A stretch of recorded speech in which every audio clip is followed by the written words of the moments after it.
அடுத்தது அப்சல்யூட் டிக்ளரேஷன்ல ஆரம்பிச்சோம். தெளிவான அறிவிப்பு 25, 26ல.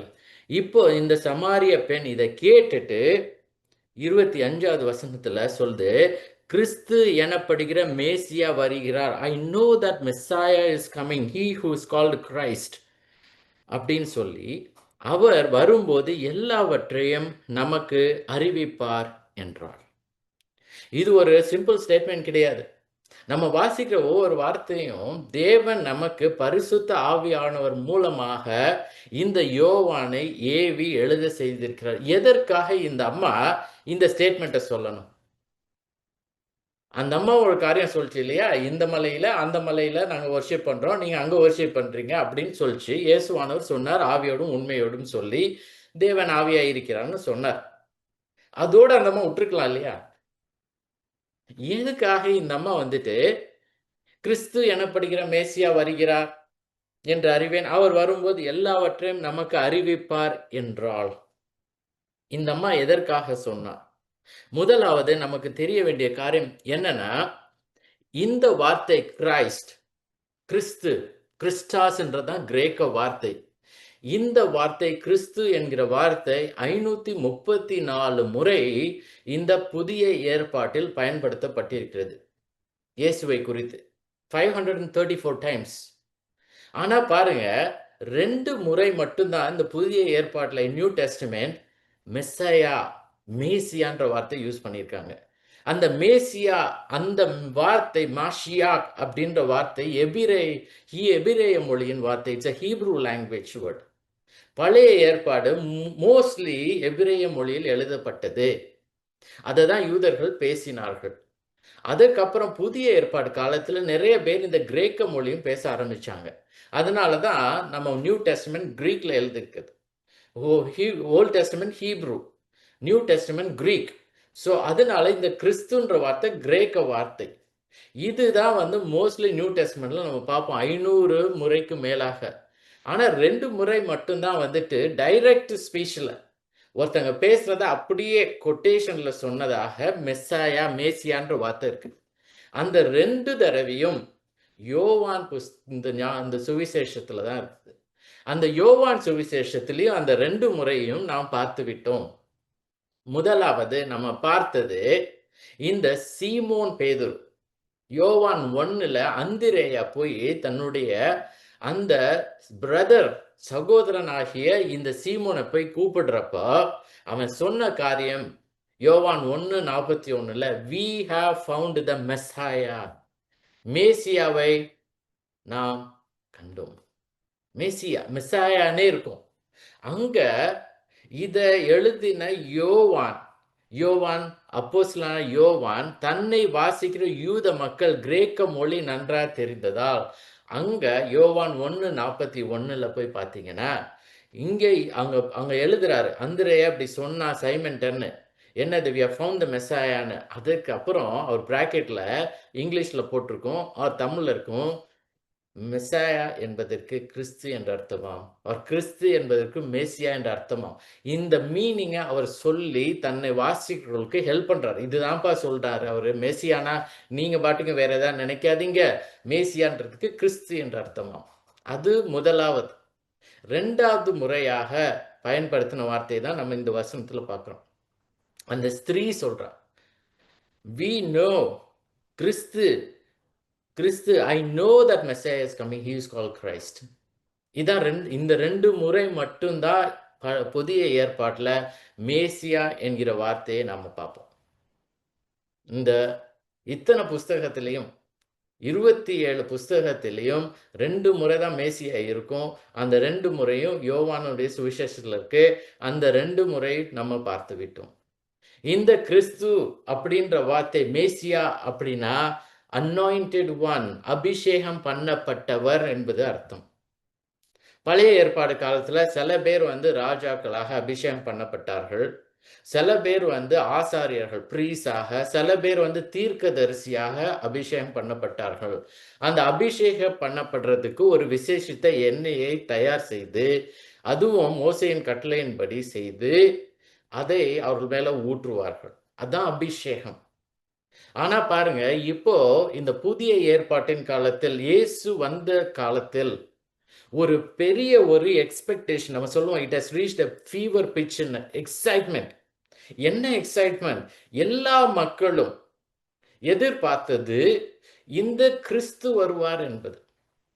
இந்த கிறிஸ்து ஒரே ஒரு பணியை செய்யறதுக்காக இல்ல. ஒரு பிரீஸ்ட்டோ, ஒரு ப்ராஃபெட்டோ, இல்ல ஒரு கிங்கோ வருவதற்கு இல்ல. இது எல்லாம் சேர்ந்த ஒரு மனிதர் வரப்போகிறார். அப்படின்ற ஒரு பெரிய எக்ஸ்பெக்டேஷன். எல்லாரும் வந்துட்டு இவரா இருக்குமோ, அவரா இருக்குமோன்னு சொல்லி சொல்ற காரியம். நெறைய மக்கள் என்ன நெனச்சாங்கன்னா, இந்த யோவான் ஸ்நானகன் தான் கிறிஸ்து போல அப்படின்னு.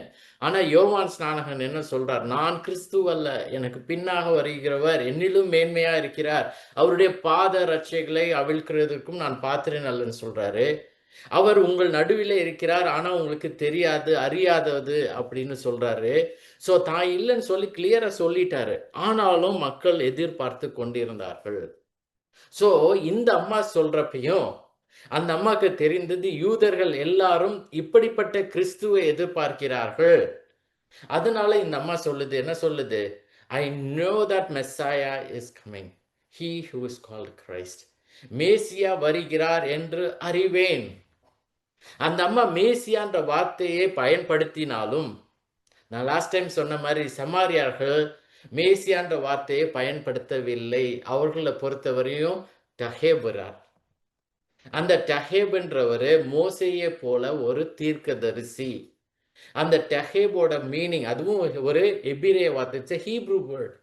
அந்த டஹேப்ன்ற மீனிங் ரிஸ்டோரர், சீராக்குகிறவர்.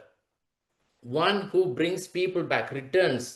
மனிதர்களுக்கு தேவனுடைய நியாய பிரமாணங்கள் எப்படி மோசே மூலமாக தேவன் பேசி மக்களை தன்னிடத்தில் கொண்டு வந்தாரோ, அதே போல இந்த டஹேப் என்ன செய்வார்? மோசேயின் நியாய பிரமாணங்களை மீட்டு மக்களிடத்துல சொல்லி மக்களை மனம் திரும்பி கொண்டு வருவார். அதான் அதோட மீனிங், அந்த டஹேப். அந்த அம்மாவும் இந்த சமாரியா மக்களும் எதிர்பார்த்தது டஹேப்.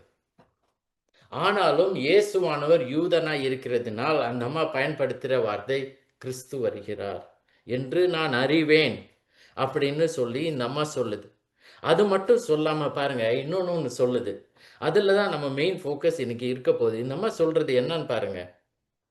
மேசியா வருகிறார், கிறிஸ்து எனப்படுகிற மேசியா வருகிறார் என்று அறிவேன்.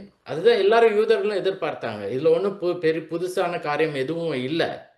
ஆனா பாருங்க, அவர் வரும்போது எல்லாவற்றையும் நமக்கு அறிவிப்பார். இந்த அம்மா அதை சொல்லணும்னு அவசியம் கிடையாது. ஏன்னா அந்த அம்மா என்ன சொல்லியிருக்கலாம்? மேசியா வருகிறார் நான் அறிவேன். இல்லைன்னா இது ஃபுல்லாவே இந்த ரிப்ளையே தேவையில்லாத ஒரு ரிப்ளை. ஆனா இந்த அம்மா சொல்லுது கிறிஸ்து வருகிறார், மேசியாங்கிற கிறிஸ்து வருகிறார். அவர் வரும்போது எல்லாவற்றையும் அறிவிப்பார் என்று அறிகிறேன். ஏன் அந்த அம்மா அப்படி சொல்லுச்சு? அந்த அம்மா சொன்ன காரியம் எதுனாலனா, இயேசுவானவர்ட்ட இந்த அம்மா முன்னாடி போய் சொல்லுது. 20வது வசனம் நான் சொன்னேன், அது முக்கியமான வசனம் நமக்கு இன்னைக்குன்னு.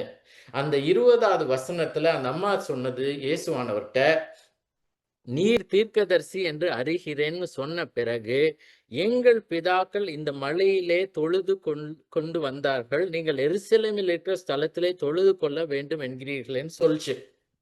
அந்த அம்மா எதிர்பார்த்தது என்ன? நீர் தீர்க்கதரிசினா, நீர் இப்போ இந்த 2 இடத்துல எது கரெக்ட்ன்னு நீ சொல்லுவி அப்படின்னு சொல்லி ஒரு எதிர்பார்ப்போடு அதை சொல்லுச்சு. ஏன்னா 2 இடமும் சரியா இருக்க முடியாது. ஒரு இடத்துல தான் தொழுது கொள்ள முடியும். எது எருசலேம்ல இருக்கலாம், இல்லைன்னா கெருசலேம்ல இருக்கலாம். அந்த அம்மா எதிர்பார்த்தது. ஆனா இயேசுவானவர் என்ன சொன்னாரு? எங்கும் தொழுது கொள்ளும் காலம்னு சொல்லிட்டார். சோ இந்த அம்மாவோட மனசுல என்ன யோசிச்சிருக்கலாம்னா, இவர் தீர்க்கதரிசி. ஆனா இவர் வரப்போகிற அந்த மகா பெரிய தீர்க்கதரிசி போல இல்லை. ஏன்னா மோசே என்ன சொன்னார்? என்னை போல தீர்க்கதரிசி ஒருத்தர் வருவார்னு சொல்லி உபாகமம் 18ல சொன்னார். அவர் சொல்வதை தான் கேட்கணும்னு. அது ஒரு பெரிய தீர்க்கதரிசி. இவர் ஒரு தீர்க்கதரிசி. நிறைய தீர்க்கதரிசிகள் வந்தாங்க. அது மாதிரி ஒருத்தர். ஆனா இவரால இத சொல்ல முடியல அப்படின்னு சொல்லி நம்ம யோசிச்சு, இப்ப நம்ம சொல்றது கிறிஸ்து வரப்போகிறார். அவர் வரும்போது அவர் என்ன சொல்வாரு? நமக்கு எல்லாவற்றையும் அறிவிப்பார். அந்த வேர்ட் பாருங்களேன், he will tell us all things. அந்த நமக்குன்னு இருக்கிறது இயேசுவானவரே அது உட்படுத்தி இருக்குது. இயேசுவானவரே அந்த அம்மாக்கு இயேசுவானவருடைய பேர் தெரியாது இப்போ. ஆனா ஒரு தீர்க்கதரிசி அந்த அம்மா சொல்லுது, உங்களுக்கும் எனக்கும் எல்லாருக்கும் தெரிவிக்க போகிறார் இந்த கிறிஸ்து. ஏன்னா உங்களுக்கு தெரியலையே அப்படின்னு சொல்லி இந்த அம்மா இயேசுவானவர்கிட்ட சொல்லுது. இந்த தகை வரப்ப எல்லாவற்றையும் நமக்கு அறிவிப்பார். அவர் வரும்பொழுது மோசே நியாயப்பிரமாணத்தை மீட்டு கொடுப்பார். மீட்டு கொடுத்து எந்த இடம், எந்த ஸ்தலம் தேவன் அங்கீகரித்த ஸ்தலம்னு சொல்லி நமக்கு சொல்லுவார், எங்க வழிபட வேண்டும் என்று. சமாரியார்களை பொறுத்தவரையும் அது மவுண்ட் கெரிசிம். அதனால அவங்கள பொறுத்தவரையும் அந்த டஹே வரப்ப அவர் என்ன சொல்ல போறாரு, எங்க வர்ஷிப் பண்ணணும்னு, இந்த கெரிசிலும் மலை அப்படின்னு சொல்ல போறாரு. இது உங்களுக்கு உங்களுக்கு தெரியல, நீர் யூதன், நீர் தீர்க்கதரிசி. ஆனா அந்த மகா பெரிய தீர்க்கதரிசி இல்ல. அதனால அவர் வர்றப்ப இதெல்லாம் உங்களுக்கும் அவர் சொல்லிக் கொடுப்பார் அப்படின்னு சொல்லி இந்த அம்மா சொல்லுது. அப்படிப்பட்ட ஒரு ஸ்டேட்மெண்ட் இது. It is for a reason. அந்த டஹேவ் அவர் முக்கியமா சமாரியார்களை பொறுத்தவரையும் ஒரு போதகர். நமக்கு இப்ப பைபிள் இருக்கிறதுனால நமக்கு என்ன தெரியும், கிறிஸ்துவானவர் அவர் ராஜாதி ராஜா, அவர் பிரதான ஆசாரியர், அவர் ஒரு தீர்க்கதரிசியும் கூட. அவரும் மகா பெரிய தீர்க்கதரிசி. அந்த தீர்க்கதரிசியை தான் எங்க மோசஸ் சொன்னாரு. அந்த தீர்க்கதரிசின்னு நம்ம சொல்றப்ப தீர்க்கதரிசியின் பணி என்னன்னா போதனை, டீச்சிங், இன்ஸ்ட்ரக்டிங். அதையும் இயேசுவானவர் செய்து கொண்டிருக்கிறார் இந்த அம்மாவிடம் என்பதை அந்த அம்மாக்கு புரியல. அந்த அம்மாட்ட சொல்லி கொடுக்கிறார். நம்ம பைபிள்ல பார்க்கிறோம், நிறைய பேருக்கு தேவனை பற்றி இயேசுவானவர் கற்றுக் கொடுத்தார். நிறைய நேரம் நம்ம இயேசுவானவரை பத்தி என்ன நீங்க யோசிக்கிறீங்க அப்படின்னு ஒருத்தங்க சடனா கேட்டாங்கன்னா, நம்ம அவருடைய சிலுவையை யோசிப்போம், அவருடைய மரணத்தை யோசிப்போம், இல்லைன்னா அவருடைய அந்த மனித தன்மையை யோசிப்போம், இல்லைன்னா அவர் பண்ண அற்புதங்களை யோசிப்போம். ஆனா பிரைமரிலி நமக்கு என்ன தோணாதுன்னா, அவர் ஒரு டீச்சர், போதகரா நம்ம யோசிக்கிறதுன்றது சம்வேர் டவுன் த லிஸ்ட் தான் இருக்கும். ஆனா பாருங்க, இயேசுவானவர் வந்தது தேவனை பற்றி மக்களிடம் அறிவிப்பதற்கு, தெரிவிப்பதற்கு, வெளிப்படுத்துவதற்கு. அதனாலதான் நம்ம யோவான் 1லயே பார்க்கிறோம், அவர் வார்த்தை. என்னென்ன காரியமோ சொல்லிருக்கலாம், ஆனா அங்க பாருங்க, ஆதியிலே வார்த்தை இருந்தது, அந்த வார்த்தை தேவனிடத்தில் இருந்தது, அந்த வார்த்தை தேவனாய் இருந்தது. வார்த்தைன்றது இட் இஸ் லாகாஸ். அதனால்தான் நம்ம லாகாஸ்ன்னு இதுக்கு பேர் வச்சிருக்கோம். லாகாஸ் மீன்ஸ் வேர்ட். அந்த வேர்ட், தேவனுடைய சத்தியம், வார்த்தை, அது இயேசுவானவரே அதை வெளிப்படுத்த வந்தார். அதை நம்ம கிறிஸ்தவர்களாகிய நாம் முக்கியப்படுத்தி அவர் வார்த்தையை நாம் கவனிக்க வேண்டும். அதனால 2 பேதுரு 3வது அதிகாரம் 18ல பார்த்தீங்கன்னா, grow in the grace and knowledge of our Lord and Savior Jesus Christ. It's a command. இயேசு கிறிஸ்துவை அறிகிற அறிவிலே வளருங்கள்ன்றது ஒரு கட்டளை. சோ இயேசுவானவர் வந்தது எப்படி, இந்த டாஹேபை எப்படி இந்த சமாரியர்கள் எதிர்பார்த்தார்களோ நமக்கு போதனை செய்வார்னு, அந்த மாதிரி இயேசுவானவர் வந்தார், நமக்கு அறிவித்திருக்கிறார். ஆனா அது மட்டும் அவர் செய்யல, அவர் கிறிஸ்துவாக அவரே ராஜாதி ராஜாவாகவும் பிரதான ஆசாரியராகவும் வந்தார். சோ இப்போ இந்த அம்மா சொன்னபடி 25வது வசனத்துல, கிறிஸ்து எனப்படுகிற மேசியா வருகிறார் என்று அறிவேன், அவர் வரும்போது எல்லாவற்றையும் நமக்கு அறிவிப்பார் என்றால், அதற்கு இயேசு, உன்னுடனே பேசுகிற நானே அவர். I who speak to you am he. கிரீக்ல பாத்தீங்கன்னா அதை அப்படியே டிரான்ஸ்லேட் பண்ணோம்னா, யோவான் எழுதினத I am the speaking to you. நான் கிறிஸ்துன்னு சொல்றாரு அவரு.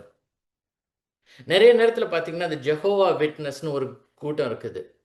மற்ற புறஜாதியார் புற மதத்தினர் என்ன சொல்லுவாங்கன்னா, இயேசுவானவர் எங்குமே நான் தேவன், நான் கடவுள் அப்படின்னு சொல்லல அப்படின்னு சொல்லி நிறைய பேர் சொல்லுவாங்க. Jesus never said I am God. ஆனா பாருங்க, இயேசுவானவர் ஒரு மிகப்பெரிய ஒரு ஸ்டேட்மெண்ட் இந்த இடத்துல கொடுக்கிறார். இது ஒரு பெரிய கிளைம். அவர் சொல்றது என்னது? நான் கிறிஸ்து. அந்த அம்மா சொல்லுது, கிறிஸ்து மேசியா வருகிறார் அப்படின்னு சொன்னதுக்கு, உன்னுடன் பேசுகிற நானே அவர் என்ன சொல்றார்? நான் தான் கிறிஸ்துன்னு சொல்றாரு. இது எவ்வளவு பெரிய ஸ்டேட்மெண்ட் பாருங்க.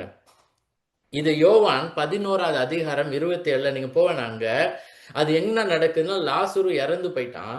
அப்ப இயேசுவானவர் 4 நாள் கழிச்சு போறப்போ, மார்த்தா வந்து அவரிடத்துல ஓடி வந்து அழுகுறா. அப்போ இயேசுவானவர் சொல்லுது, நானே உயிர்த்தெழுதலும் ஜீவனுமாய் இருக்கிறேன்னு சொல்றார். அப்போ சொன்ன பிறகு அவர் சொல்றாரு, நீ விசுவாசிக்கிற, டு யூ பிலீவ் திஸ்? அப்போ அவர் சொல்றது, ஆண்டவரே, நீர் உலகத்தில் வருகிறவரான தேவகுமாரனாகிய கிறிஸ்து. It is a declaration. இங்கே இயேசுவானவரே தன்னுடைய வாயின் மூலமாக வார்த்தை மூலம் சொல்றார், நானே அவர்னு. இங்கே மார்த்தா சொல்றான், மற்றவங்க அவரை பத்தி சொல்றாங்க. அடுத்தது மேத்யூ 16:16ல பாத்தீங்கன்னா, இங்க பேதுரு இயேசுவானவர் சீஷர்கள் இடத்துல இருக்கப்போ கேட்கிறார், மக்கள்லாம் என்னை பத்தி என்ன சொல்றாங்க, நான் யாருன்னு சொல்றாங்கன்னு கேட்கிறார். மத்தேயு 16:16. அங்க பேதுரு சொல்றாரு, மக்கள் வந்து நீங்க வந்து யோவான் ஸ்நானகன்னு சொல்றாங்க, எரேமியா தீர்க்கதரிசின்னு சொல்றாங்க, எலியான்னு சொல்றாங்க. ஓகே, ஸோ ஜான் த பேப்டிஸ்ட், ஜெரமையா, எலைஜா அப்படின்னு சொல்றாங்க. அப்போ Jesus asked him, who do you say that I am? நீங்க என்ன சொல்றீங்க அப்படின்னு கேட்டதுக்கு பேதுரு சொன்னது இதுதான், நீர் ஜீவனுள்ள தேவனுடைய குமாரனாகிய கிறிஸ்து. கிரைஸ்ட். இங்க நம்ம பார்க்கிறோம், மார்த்தா சொல்றா, அவன் வந்துட்டு she is declaring, அறிக்கையிடுறா, நீர் கிறிஸ்து. அடுத்தது பேதுரு சொல்றாரு, நீர் கிறிஸ்துன்னு. அப்ப சொன்ன பிறகு இயேசுவானவர் என்ன தெரியுமா சொன்னாரு பேதுருட்ட, அந்த டிசைபிள்ஸ்டையும்? இது வந்து மத்தேயு 16:20. அப்பொழுது தாம் கிறிஸ்துவாகிய இயேசு என்று ஒருவருக்கும் சொல்லாதபடிக்கு தம்முடைய சீஷர்களுக்கு கட்டளையிட்டார். அவர் சொன்னார், strictly charge the disciples not to tell no one that he is Christ. யாருக்கும் சொல்லக்கூடாதுன்னு சொல்லி கட்டளையிட்டார். அப்படிப்பட்ட இயேசுவானவர் இங்க ஓப்பனா இந்த அம்மாட்ட என்ன சொல்றாரு? முன்னுடனே பேசுகிற நானே அவர்னு. ஏன் வந்து வெளிப்படையாக இங்க சொல்றார், அங்க சொல்லல? இங்க இந்த அம்மாட்ட தான் யாருன்னு சொல்றப்போ, வெளியிடுறப்போ, அந்த சமாரிய பெண்ணாலேயோ இந்த சமாரியர்களாலேயோ அவருடைய உயிருக்கும் அவருடைய ஊழியத்துக்கும் there was no danger. ஒரு ஆபத்தும் இல்லை. ஆனா கொஞ்ச காலத்துக்கு அப்புறம் அவர் யாருன்னு தெரிய வர்றப்போ நிறைய யூதர்கள் அவரை கொலை செய்ய தேடினார்கள். ஸோ இங்க நம்ம பார்க்கிறோம், வெரி ஓப்பன்லி இயேசுவானவர் என்ன சொல்றாரு? உன்னுடனே பேசுகிற நானே கிறிஸ்துன்னு சொல்றார். இது எவ்வளவு பெரிய கிளைம், எவ்வளவு பெரிய ஒரு காரியம் அப்படின்றது நமக்கு at the end of the ministry. இது வந்து பிகினிங் ஆஃப் த மினிஸ்ட்ரி. அவருடைய ஊழியம் ஆரம்பிக்கிறப்ப சொல்றார், நான் கிறிஸ்துன்னு. ஊழியம் முடிகிறப்ப அவர் சிலுவை மரணத்துக்கு முன்னாக ஒரு விசாரணை நடக்கிறது. அதை பாருங்க, அது வந்து மார்க் 14வது அதிகாரத்துக்கு போங்க. மார்க் 14. அதுல அந்த 14ல இங்க அந்த சங்கத்தார் முன்னாடி அவர் இருக்கார். இதுக்கப்புறம் தான் பொந்தியு பிலாத்து கிட்ட அவரை அனுப்ப போறாங்க. அப்போ மார்க் சாப்டர் 14 அங்க பாத்தீங்கன்னா 61வது வசனம், 62வது வசனம். அப்ப பாருங்க, இது வந்து மார்க் 14:61. இப்போ இயேசுவானவர் அவரை பற்றி சொல்றப்போ, அவரோ ஒரு உத்தரவும் சொல்லாமல் பேசாமல் இருந்தார். மறுபடியும், இப்ப நல்லா கவனிங்க, மறுபடியும் பிரதான ஆசாரியன், அதான் ஹை பிரீஸ்ட், அவரை நோக்கி, நீ ஸ்தோத்தரிக்கப்பட்ட தேவனுடைய குமாரனாகிய கிறிஸ்து தானா கேட்கிறார். டைரக்டா கேட்கிறார். இது முடிகிறப்போ அதற்கு இயேசு, உங்க பைபிள் என்ன போட்டிருக்கு பாத்தீங்களா? நான் அவர்தான், நான் அவர். நான் கிறிஸ்து. ஸோ பிகினிங் ஆஃப் த மினிஸ்ட்ரியில இந்த சமாரியா பெண்கிட்ட சொல்றாரு, நான் கிறிஸ்துன்னு, உன்னுடன் பேசிக்கிற நானே அவர்னு. முடிக்கிறப்பையும் சொல்றாரு, நான் அவர்தான்னு. இப்ப கவனிங்க, மனுஷகுமாரன் சர்வ வல்லவரின் வலது பாரிசத்தில் வீற்றிருப்பதையும் வானத்தின் மேகங்கள் மேல் வருவதையும் நீங்கள் காண்பீர்கள் என்றார். இப்போ இந்த 2 வசனத்துல 3 விதமான தலைப்புகள் கொடுக்கப்படுகிறது இயேசுவானவருக்கு. முதலாவது கிறிஸ்து, ரெண்டாவது அதுல பாத்தீங்கன்னா ரெண்டாவது அந்த அந்த டைட்டில் என்னன்னா மனுஷகுமாரன், சன் ஆஃப் மேன். மூன்றாவது டைட்டில் அதுல இருக்குது ஸ்தோத்தரிக்கப்பட்ட தேவனுடைய குமாரன், son of God, son of the blessed அப்படின்னு இருக்கும் இங்கிலீஷ்ல.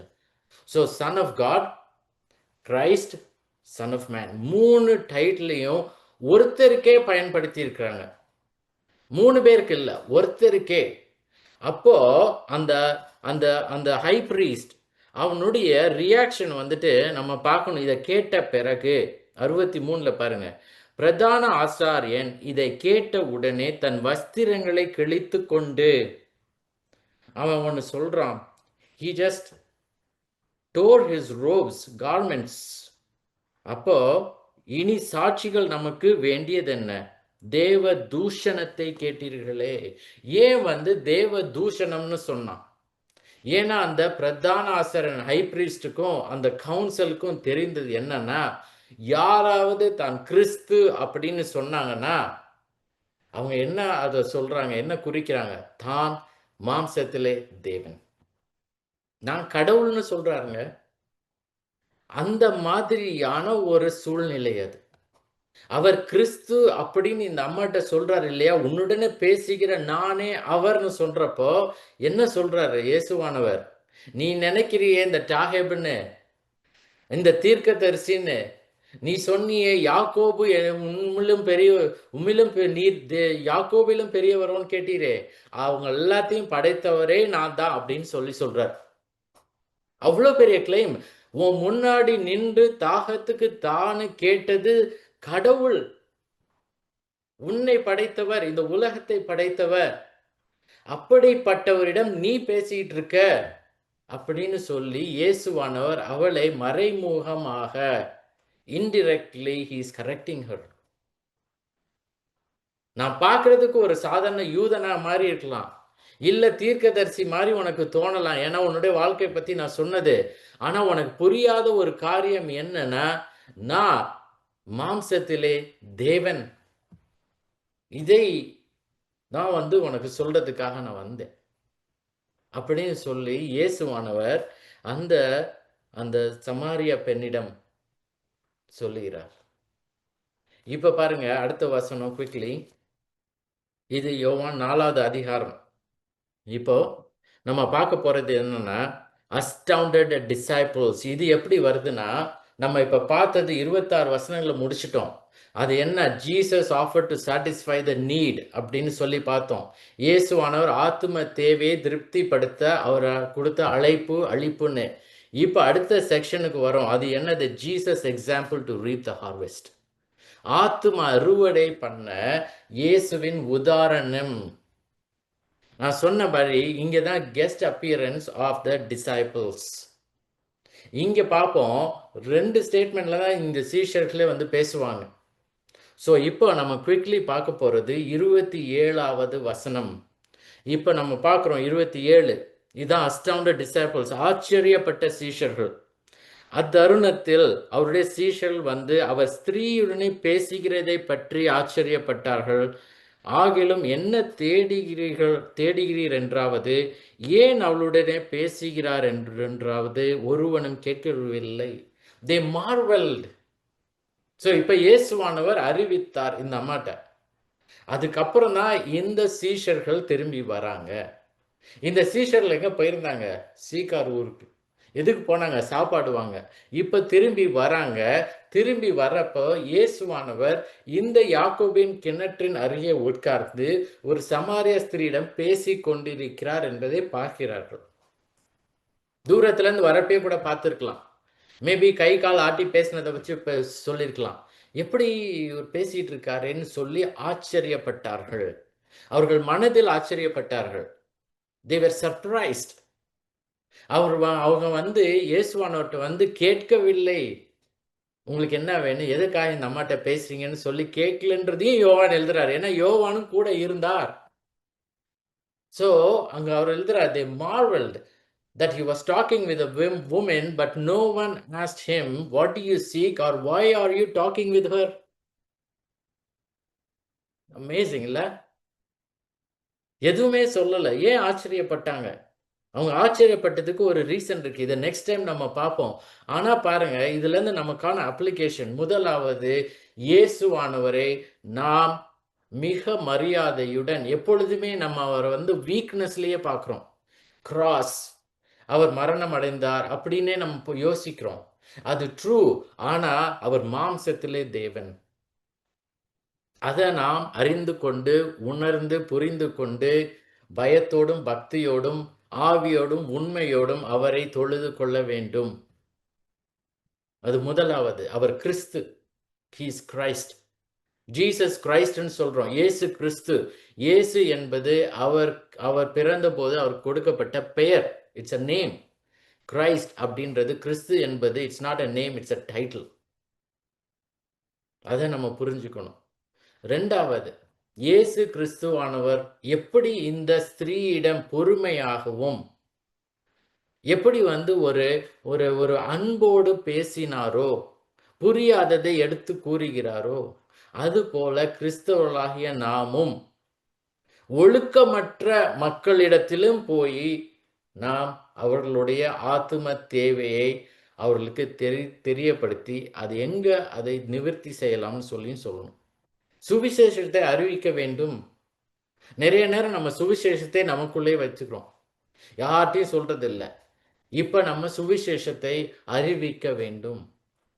அதுதான் நம்ம அடுத்த பேசேஜ்லாம் நம்ம பார்க்க போறோம். ஏன்னா Jesus example to reap the ஹார்வெஸ்ட்னு சொன்னேன், ஆத்தும அறுவடை. அத இந்த உதாரணத்தின் மூலம் இந்த சீஷர்களுக்கும் நமக்கும் அவர் நமக்கு கற்றுக் கொடுக்க போகிறார். நம்ம சொல்லணும். அது மட்டும் இல்லாம இப்போ நம்ம வாசிச்சது மாதிரி இயேசுவானவர் எப்படி தேவன் முன் குறித்து அவருடைய திட்டத்தின்படி அவருடைய வார்த்தையின்படி இயேசுவானவர் செய்தாரோ, அது போல நாமும் தேவனுக்கு கீழ்ப்படிந்து வாழ வேண்டும். ஜெபிக்கலாமா?